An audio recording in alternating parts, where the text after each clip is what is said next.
ايه يا لولو؟ لا يا لولو اهدي بس يا بنتي، ما ينفعش اللي انتي بتقوليه ده خالص والله.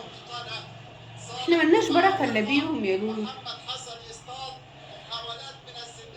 يا هلاء استعيذي بالله من الشيطان الرجيم يا حبيبتي. احنا ملناش بركه الا بيهم يا ماما، هما اللي منورين حياتنا. يا لا، ما انتي ما بتعجبنيش في طريقتك خالص. تعلي صوتك عليه، ما ينفعش يا ماما، مفيش راجل يعمل كده ابدا، ودايما بتعنيدي فيه. الست اللي ما كانتش رقيقه وتقول لجوزها حاضر ونعم تبقى ست؟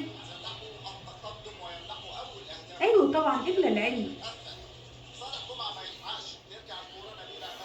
كمان كتير بتسيبيه ينام زعلان. ازاي يعني تقعدوا اسبوع ما بتكلموش بعض؟ ازاي؟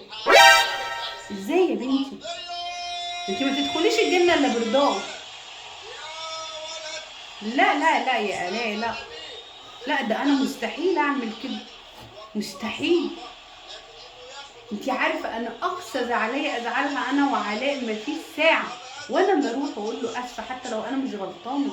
مش عيب الواحده تعتذر لجوزها؟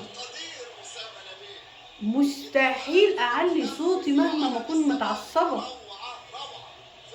لا بصي، انا اخري ادخل اوضه اقعد مع نفسي اطلع غضبي مع نفسي، لكن هو لا، ذنبه ايه؟ لا لا.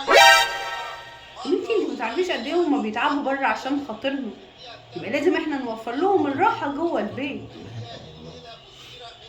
كمان انت نكديه قوي يا الاء بصراحه. لا لا، الراجل ما يحبش النكد. لا لا لا لا، انا انكد على علاء؟ مستحيل.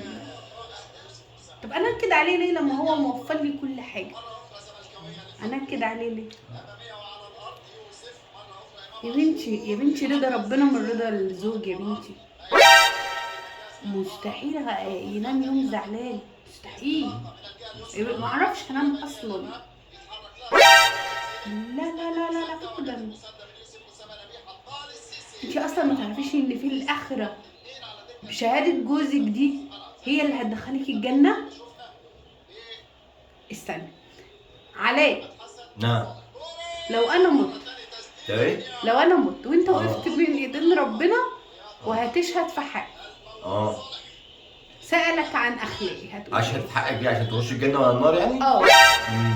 لو لو سألك عن اخلاقي هتقول ايه؟ لا انت اخلاقك بصراحه ما حدش يقدر يتكلم عليها، انت محترمه واخلاقك كويس.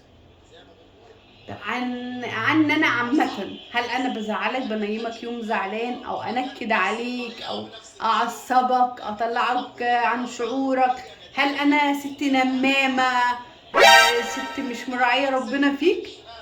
جايه اشهد قدام ربنا اه طبعا. عشان تخش الجنه. اه.